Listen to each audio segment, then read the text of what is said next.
We went to I guess it's a gallery. It was Mujica Gali family collection. It was a Mayan and gold museum. There were cases and cases and cases of Inca tools, Inca vessels, Inca jewelry, and Inca porno water jars. Ay, I'm looking at that too, you know. It takes me a while to grasp things. And I said to Ralph, what is this? Look at this. This looks like dirty old men's stuff. Sure enough, it was. They did it upright. But I suppose they didn't have anything else to do in those days. They didn't have television to look at, so they made up their own. And then we went to a wonderful park on the cliff, a huge cliff overlooking the Pacific Ocean. And there was a humongous statue. I mean, this thing was huge. It was a man on top of a reclining lady. See, more pornographic. You see those Spaniards? They're hot-blooded. And here's this man on top of this reclining lady, and so far all they're doing is kissing, but you know that something else is going to happen. And this park is the Park of Amor, the Park of Love. And lots of young couples were there walking around, gazing into each other's eyes, smiling, kissing, talking. You could tell all the smiles going on. And, of course, us old folks, you know, we're looking around. Oh, yeah, we used to do that when we were young, too.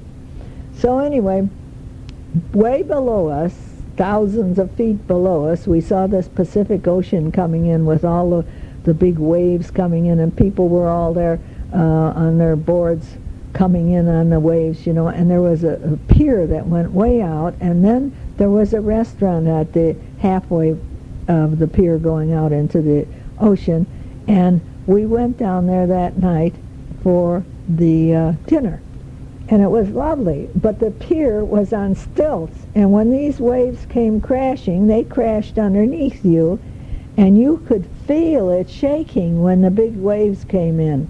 They said this was due to El Nino. Everything in Peru is due to El Nino. That's all they talk about. Oh, it's the El Nino, it's the El Nino. Well, maybe it is, I don't know. So that was that much for the city tour of Lima.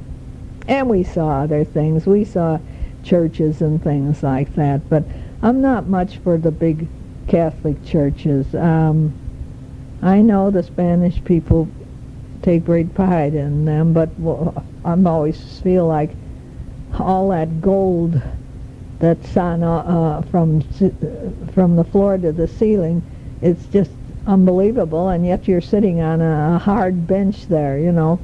Well, so much for that. So we're on the Thursday the 20th now, and here at 6 a.m. we're flying. We're flying across the Andes Mountains, and we're going to Puerto Maldonado, and the mountains are not like I thought that they would be, giant snow-capped.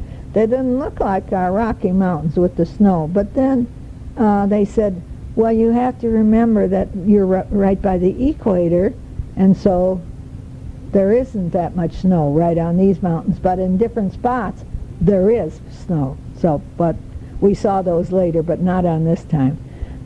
We left the plane there at the airport at Port Maldonado, and it was a huge downpour of rain. It was just pouring. It was pouring, and we had to run from the plane to the waiting room, and I didn't have a raincoat on, and I got wet. It wasn't, at least it wasn't icy cold, but it was certainly a downpour. So then we went out the other door on the other side, and we got in the van, and we went on down to the river, down to the Tambopata, which is a swollen brown river due to El Nino again. And we went in a long dugout canoe.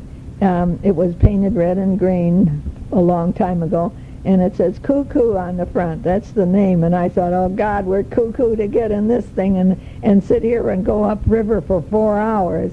Meanwhile, all the big logs are coming floating down and all the debris.